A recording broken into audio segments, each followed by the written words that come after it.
And we're live. Hello, everybody. This is an introduction episode to what will end up being the greatest fucking podcast that's ever been created on human Earth. So, yeah, I can't. Good start. right? Episode one. We're just going to be giving you a little rundown of me and my beautiful host here, Emily Jones, on how we got here politically, what radicalized us. And I guess for those that don't know, there have been radicalizing moments all throughout history. It just kind of happens naturally when you live in a society like ours.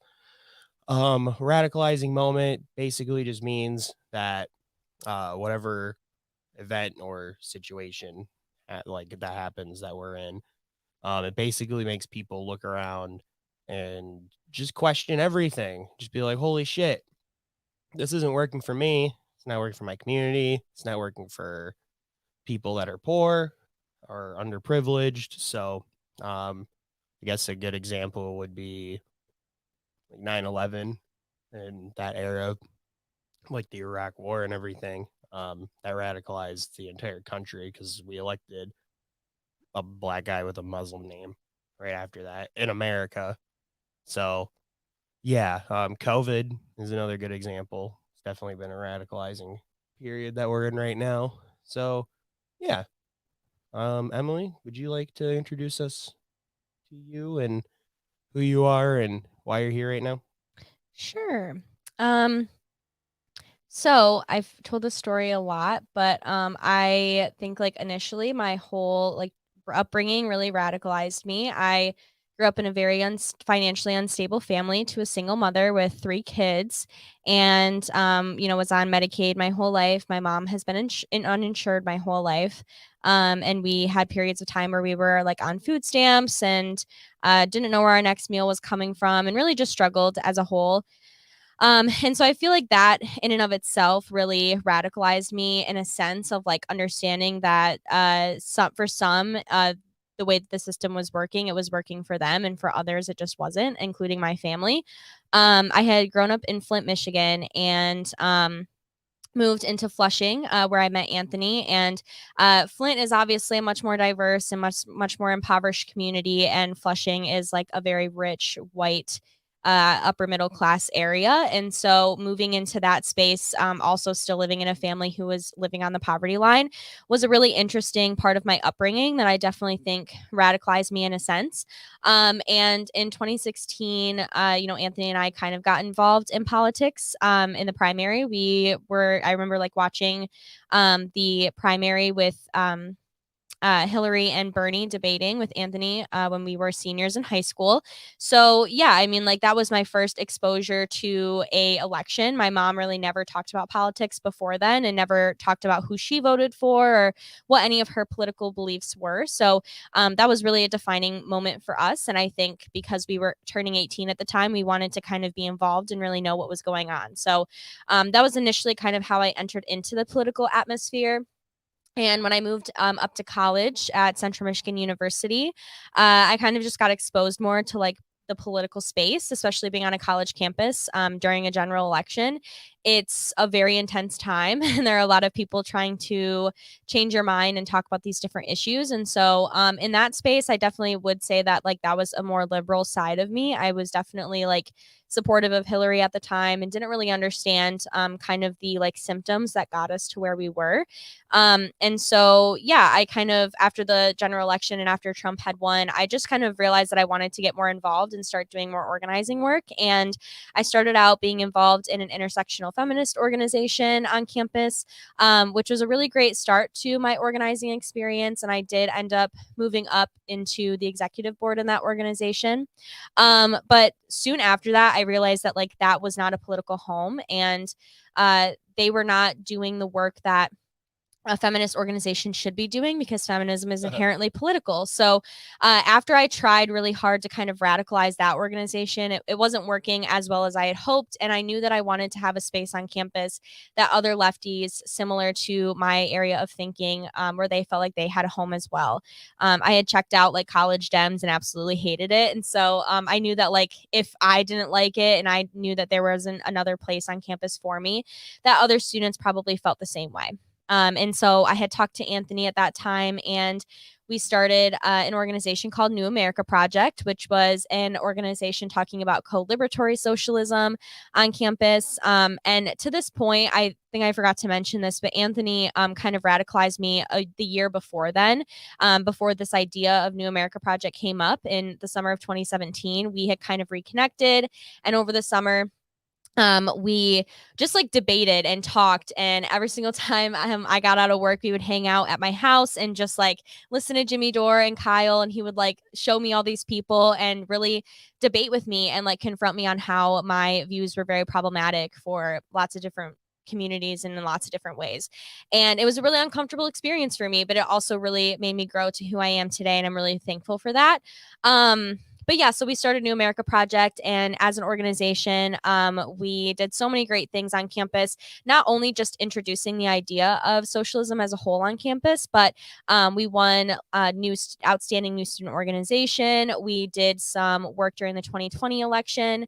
To talk about ranked choice voting, third parties, the dangers of the duopoly. We had an event with Howie Hawkins, the Green Party presidential candidate. We did a statewide coalition direct action campaign to protect students during COVID, when universities were really trying to open up again and didn't have a lot of precautions for us. And we did that with a few other schools as well. And we organized the first march and rally at our president's house, our university president's house, that had happened in a decade since the last union strike. So we just did a lot of great things and accomplished a lot as an organization. And I'm really proud of the work that we did there. But after our first year on campus, I knew that I kind of still needed to grow as an organizer. And so I got involved with Michigan Student Power Network, where I was a fellow. And I really just kind of dug deeper into like co-liberatory socialism, restorative and transformative justice, general organizing skills, storytelling, one to ones, all the great things. And I think it really impacted who I was as an organizer. I realized like how to really be a truly good leader who really centered just all the people that I was working with, and trying to, yeah, bring everyone together into a space where we could all make decisions together and like be in the fight together. So that really influenced me as an organizer. And I graduated in the spring of 2021. So this spring. And I got a degree in nonprofit and political science with a minor in Soch. And I'm still just hoping to organize as a career. Like, I really want to, not in a careerist way, but I want to do this for the rest of my life. And since I graduated, I've worked with Michigan Student Power as a trainer. So I used to train our fellows on all of those different topics as well. And I just kind of want to continue doing that with small organizations who are more horizontal in structure and who are not really contributing to the nonprofit industrial complex. So it's hard to find organizations like that, but that's kind of also why I'm really excited to connect with the podcast in that way, because it will give me a space to still do the work that I love. And ultimately, I want to be doing this work in a way that impacts people in a positive way, and not just like to use my degree because I have a degree, you know? So yeah, I think like all in all, a lot of different things radicalized me over the years. And, you know, I've transformed and gotten more left every single year that I've been alive. But I would say like that pivotal summer 2017, when you just kind of really, um, yeah, like confronted me about the things that I was saying and the views that the different views that I had, really just impacted who I was and radicalized me for the better. So yeah. You're welcome. Yeah. I'm just kidding. No, I mean, I'm glad I could do that. Um, I basically, I guess, I mean, my story's pretty different than yours. Just in the fact that I'm a lot more privileged than you are. I didn't, I wasn't raised in poverty. We had times that shit was hard, but everybody's had those. Um, I kind of I definitely radicalized myself after the right before the 2016 election, but I think people's reaction to the election as well kind of made me look at things differently also. Um for me, I think the first point of radicalization, it was actually when I was in the hospital my freshman year. Um, I had appendicitis. It was just a lot of shit went wrong though, and it ended up being not like a normal case of appendicitis or what have you. But I was in the hospital for a while, and it really almost fucked my family over like really hard. And that made me think like my I had to watch my parents go through shit just because they were, taking care of their child.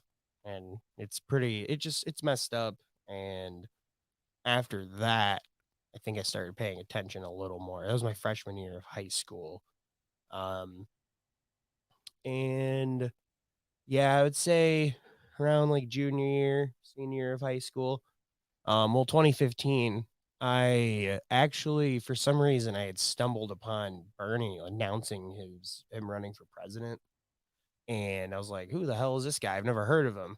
And there was a reason that I hadn't heard of him, and I soon figured out why. And then that's where the rabbit hole kind of started, which I'm very thankful for. I mean, I have huge disagreements with Bernie now, and I pretty much hate everything he does. But we'll talk about that in a different video. But credit where credit's due. He opened my eyes, and I think the eyes of a lot of people. And he caught a generation at the perfect time. I mean, like we said, we were turning 18 when the 2016 election happened. So, perfect timing on that, really.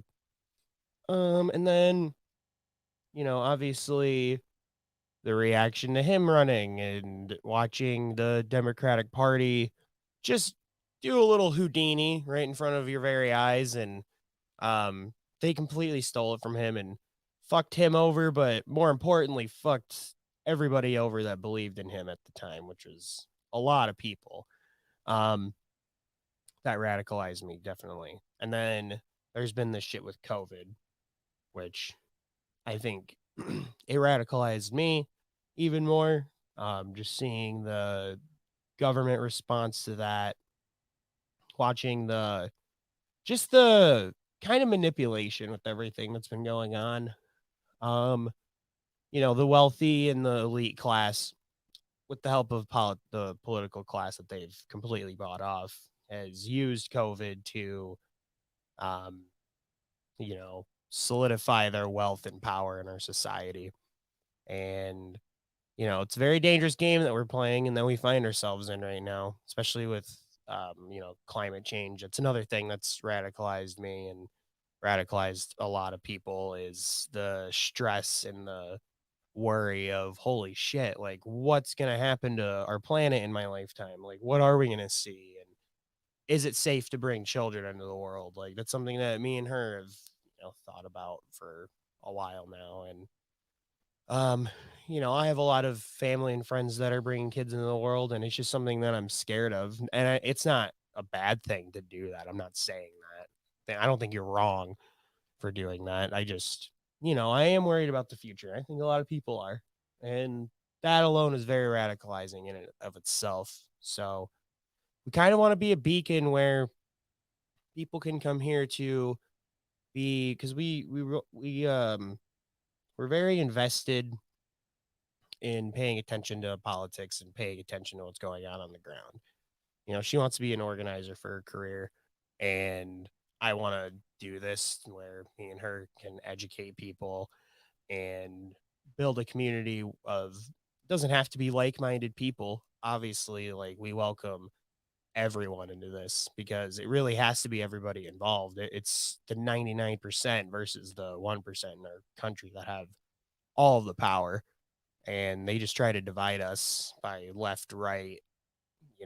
They stoke the fires of racism and white supremacy to further divide people. So it would be great if this could be like a little island where we all get together and just ignore that bullshit and realize our common goal here, which is really that we all just want to see our communities thrive, and we want to not worry about our kids getting sick and having our savings and everything go into that and just being, completely screwed. We want to be able to get higher education for free. And yeah, so that's why I'm here. Yeah, so I think to recap that, to like go into a little bit of like why we started the podcast and what the goal here is just because like after doing the work that we did with New America Project, it really just kind of inspired us to keep it going. And we had been talking about the podcast for a while. This has been a long time coming, and definitely took us a long time to get together. But it like New America Project really inspired us to keep it going. I think doing that work was really inspiring in the fact that we impacted so many people's lives and really got them involved in the work and really got people to understand the intersectionality of the moment that we're in. And really like anyone from any certain identity was able to come into that space and feel welcomed. And so I think that's kind of what the goal is here. And I think it's kind of ties into the name of the podcast as well. Like there are so Yeah. many different lost, kind of like lost minds as we Mhm. see it out there who really do believe these things and are very educated on these issues. And even folks who aren't educated on these issues, but also still have the life experience to know that something is wrong, something's happening, and just want a place to either learn and educate themselves or also want a place to yeah, just like I said, have that community where like this is a space that we can talk about these things and we can be open about them and not be afraid of like shit libs coming after us, you know? So I think that that's kind of another like space here that I we want to welcome create. them. So Bring it on, yeah, the motherfuckers. goal I guess is just to, you know, create a space for everyone to feel welcome and to have these conversations. And I feel like we share the sentiment of a lot of the left of like a 90% direct action strategy and a 10% electoralism strategy, just kind of Yeah. like really trying to shake things up and hold our elected officials accountable in many different ways. And also do that by empowering us to take to the streets if we are able, and really do that from a bunch of different perspectives and bringing in people of all different backgrounds to be able to do that, making the movement accessible, making the streets accessible to people because there are so many different roles that folks can play in this movement. And so, yeah, I feel like our theory of change is like partly like co-liberatory socialism, and like I think we're both still like diving into like communism a lot as well, but also just kind of using that strategy of like direct action, education, mutual aid, and the direct action that we're doing as far as electoralism, really impacting electoralism in the sense that we're like holding our elected officials accountable and holding their feet to the fire, making them scared come next election season. That's something that they could lose their seat and something Even could happen. politicians that we like, Yeah. but you So shouldn't like politicians, by the way. They're people that should be serving other people, and they always go in there and fuck it up. so They always lie, and yeah. yeah. So I think like that's kind of the goal. That's what we want to talk about. And I think what folks can expect is like mostly live streams. I think that's kind of what we want to do. I Yeah. think that's kind of like the move of majority of like left podcasters right now is just like doing a lot of live streamings. And I think it's also really cool to like bring in the community when you live stream, like having the chat and doing all those fun things as well. So we'll probably try to live stream at least once a week. Right now, I'm trying to work full time. Anthony's working full time. We're still paying the bills, and I have lots of student loans to pay off. So we're going to try to, you know, hop on here as much as we possibly can. We want to do things like, you know, teach-ins and like organizing trainings. I think like as an organizer, a lot of the training that I've gotten in like how to do a direct action and how to do a safe direct action and how to use strategy, it's very inaccessible to the majority of people, and I think there's a reason for that. So as an organizer, I just really want to share my experience and my like knowledge that I have around general organizing skills, and just doing some more like training based videos for you guys, and you know, live streams for y'all. And then obviously having some like really fun community spaces. Me and Anthony are super goofy and love to just like Mm. hang out as well. So I think like having some spaces where we can all escape from the madness that's going on would also be really fun. And obviously we're going to try to do like some really cool interviews, talk about like the current events, all the things. But you know, just trying to bring in more like training aspects and teaching aspects, educational moments into podcasting as well. Um, so yeah. Can I make it cheap? plug real quick? Sure. Yeah.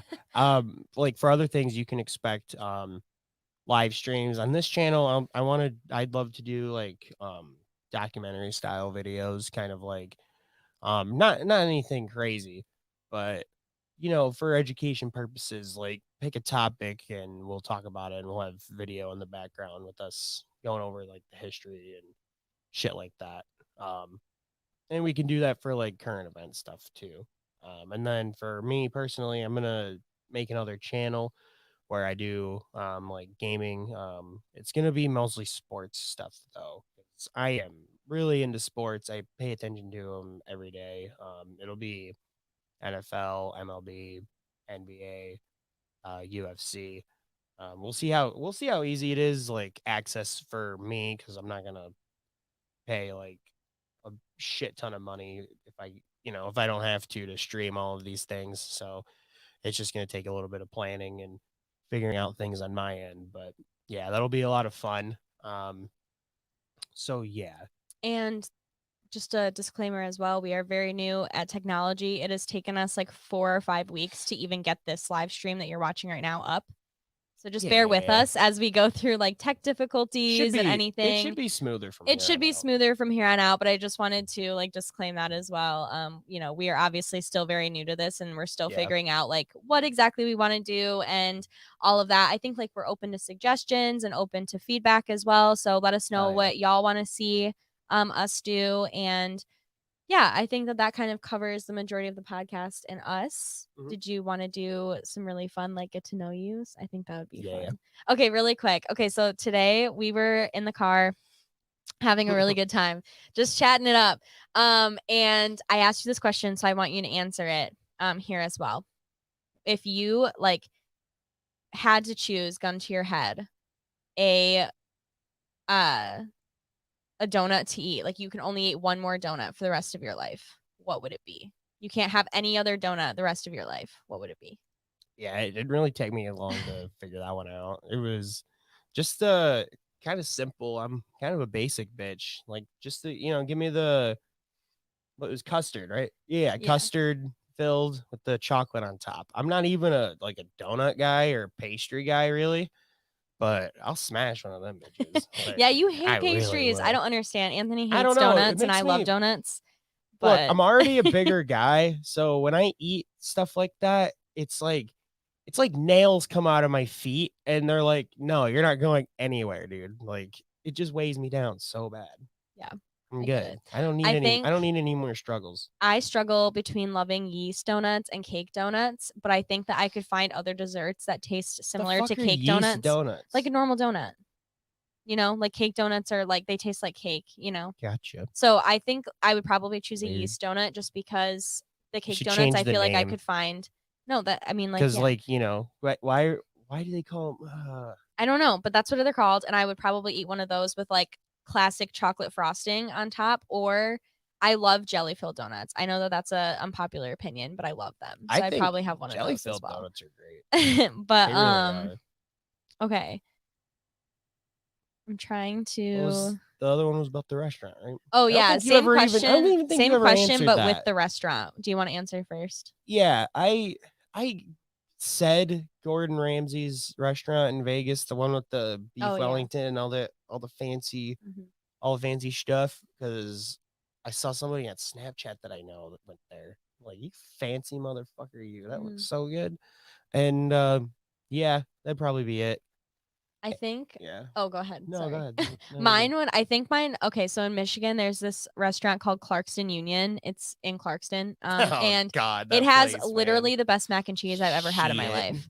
So I would probably go there Does Kid Rock because own that place? no, Or does he just he's go just there? gone there a few times. But it's a Okay. very famous restaurant. I think. I mean, like I think everyone knows about this restaurant in Michigan. It's very, Fuck very, yeah. very good. So You should. yeah, if you ever are in Michigan or you live in Michigan, definitely go my check it out. God. It's so good. I'd make the drive right now. It's like probably 4 hours away from us. Yeah. Oh yeah, Shit. definitely. We should Okay, plan this is that. a good question. What's your favorite season? Man, I don't know. I'd say spring just because it's not too hot. Yes. Summer's just like when we get to August, I'm usually done with summer, but then August is like the worst part sometimes. So I don't know, man. It's just, all the crevasses and stuff, like the sweat, Yeah. I'm good. Summer's gross. I would also say spring. I don't know. I just It's that's it's pretty. when it's when both of our birthdays are. My birthday's Fuck, in yep, May and that's true. Anthony's birthday is in That's true. April. You're an Aries. I'm a Taurus. Yep. For anyone that's into astrology. But yeah, I love spring. I just think that if you live in if in a state that has winter, the best feeling, you'll know, the best feeling ever is coming out of winter into spring and getting that first hit of like warm weather. The trees start like growing, the leaves start growing back on the trees, like birds chirping. It's amazing. It's a great feeling. So that's probably why I love spring so much. It's pretty much like Earth coming back to life from being dead for 4 months. Hmm. What's your favorite way to spend a day off? I'm like a huge homebody, so I really just like chilling. I don't know. I'm a huge freaking video game nerd, Yeah, so definitely. I just like to play games all day. Honestly, I'm kind of a simp. It doesn't take much to amuse me. Like, just get me some, you know, video games, little little bowler here and there. Yeah. I don't know if I'm supposed to say that or I not, but I just would being also do honest. the same thing. I'm a huge introvert. So I think for me it would just be like food. Like honestly, food, a movie or a TV show, I am not and like it's chilling. weird. I'm like an extrovert from home. Like I'm not introverted at all. I'm very good at talking to people. Mhm. Like, I'm getting in front of a mic and just fucking around. It doesn't bother me at all. But Yeah, yeah, I don't like leaving my house. I get Usually it. when I do, like we just had a fucking we were at my godson's baby shower and diaper party, which you'd think like the whole time you'd be into and like hell yeah. It was like I was going strong for hours and hours, and then towards the end, I was like, "Dude, we gotta It was go." exhausting. Holy But it was very shit. fun. It was very It fun, was but it so was much very fun. exhausting. But sometimes We just are like definitely bouncing introverts. around, having conversations with people all goddamn day just That's I love takes that it we out are of in you. a I mean, I'm in a partnership with someone like that though. I don't think that I would be able to be like in a Yeah, because like, relationship with someone that was a super big introvert and well, wait, when you're in a I don't relationship know. like that, you establish a look almost. Like you can do it from across the You're so room. As much sound can be going on, chaos, it doesn't fucking matter. You give them the look. You're just it's time. and you just bam, It's time. wrap it Mhm. up. Yep. Gotta go home. Yep. So yeah. Okay, so I have two more questions for you. All right. And I think these aren't great questions because I kind of came up with them on the fly, but they'll be interesting. What Yeah. is a book that has changed your life? Mm, it's a good They're not very question. existential questions, but That's still a they're supposed to really be good get to know you question. anyway. So Damn. I will start because Yeah, I go think ahead. you're thinking. Yeah, go ahead. I have not finished this book. I'm in the process of finishing Well, this book. god damn it. I am not a avid reader. I used to read a lot when I was a kid. But I don't know. I just like mental health issues just prevent me from being able to read. So I think right now my favorite book and has really like opened my eyes in organizing and also personally is called Emergent Strategy. I cannot remember the author for the life of me. I will look it up.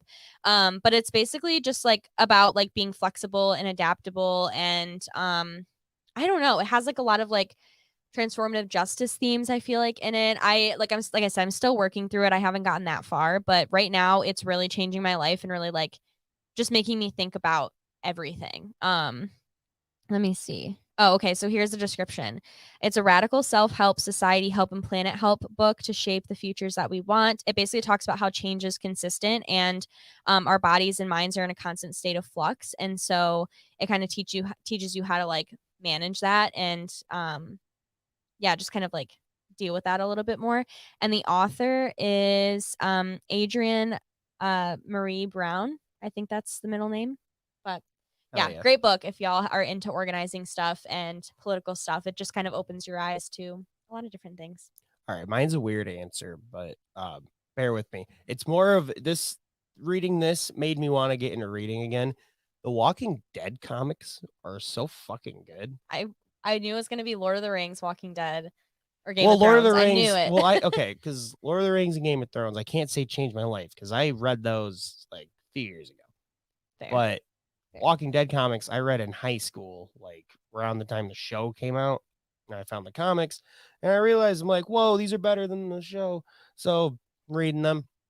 And yeah, it just made me realize like I get a rush from reading. and it's awesome. I'm getting there. I And don't it's get that yet. fucking But great just to be able to live in the world and be there for the conversations and like feel them, you know? That's what reading is. Mhm. It's not about just getting through it and like understanding the story and what's going on. It's like being there and living the lives of the characters and understanding the characters and their development. Walking Dead, those comic books, go find them online. I found them for free, but I don't know how much, like, how inaccessible they might be now to the general public because it's been a while. But yeah. yeah. All right. What's your last question? Okay, Then we'll last wrap this up. question. Yeah. Last question is what's your favorite TV show? Like it can be Netflix show. I asked this because I love talking about my favorite Netflix show. Okay. So, my favorite show of all time, I think it's tied for Breaking Bad. And no, it's not tied. Breaking Bad's the best show, but Sopranos is really close behind. And Breaking Bad, it's the like the character development is like next level. The writing is really good too. But just the way shit hits the fucking fan and it just has you gripped for the last 3 seasons. It's like you're on the edge of your seat every episode. Yeah. That's not Love saying the Breaking first Bad. two aren't good because they're really good. It's just it hits a stride, hits a different stride. And yeah, Breaking Bad, the way it ends, not just the last season, but building up to it, it's incredible. Yeah. I like Breaking Bad too. Okay, so like this is more specifically my favorite Netflix show. I don't really know if I could like pick one show that I really love because I love so many of them and you've showed me a lot of great shows. But Hell I think yeah. my favorite Netflix show ever is Grace and Frankie. I love talking about this show. I love the show so much. It's absolutely hilarious. It's about two old ladies who It's a have really been funny married show. for I don't know what they say, like 20 or 30 years or something. They're in their 70s basically, Yeah. and their husbands end up leaving them and like getting married and being together. So it's a really good show. Just like about them becoming best friends. They like used to hate each other and they like grow to love each other. And it's like just such a wholesome show that brings me a lot of happiness and it's hilarious. It's Show's Jane Fonda freaking and Lily funny. Tomlin, which if you don't know, they were in 9 to 5 together. They've done like a lot of projects together. So they are just great chemistry, great actors that They're work both really together, big, so both I'm really sure big names. So people know each other. Jane Fonda used to be a really cool radical activist, but Yeah. she's kind of become a little bit more liberal now. But She's old and still, rich. either way, it's a great show. I'm not setting aside them personally. I love that show. So, Hell yeah. Well, other things to know about us, we have lots of really great pets. So that's if you do true. hear them in the live stream, they're in here, and You'll meet them eventually. let Nova, do you want to say hi? She's passed out. Oh, baby's sleeping. There's Bean. Oh, she fell asleep on me. Oh. She's very tired. We went to take a run today at the dog park, but I just wanted to share that about us because our babies are our pets, and Yep. Nova is 9 months old. We got her in the spring, so I just wanted to share that that's a huge part of our life. So yeah, We're annoying dog parents, by the way, so deal with it. you I will don't know see what to Nova say. again. We are gonna persuade you to all like us based off our dog. That's what it Yeah, is. definitely. Are you kidding me? That's why we're gonna go viral one day. But I think this has been fun. It's been a long time coming, y'all. This is honestly Yeah. really crazy that we're finally recording it and it's actually going to go up on the YouTube because I know. we had recorded in a first episode a few weeks, 2 weeks ago Mhm. now, Yep. 2 weeks ago now.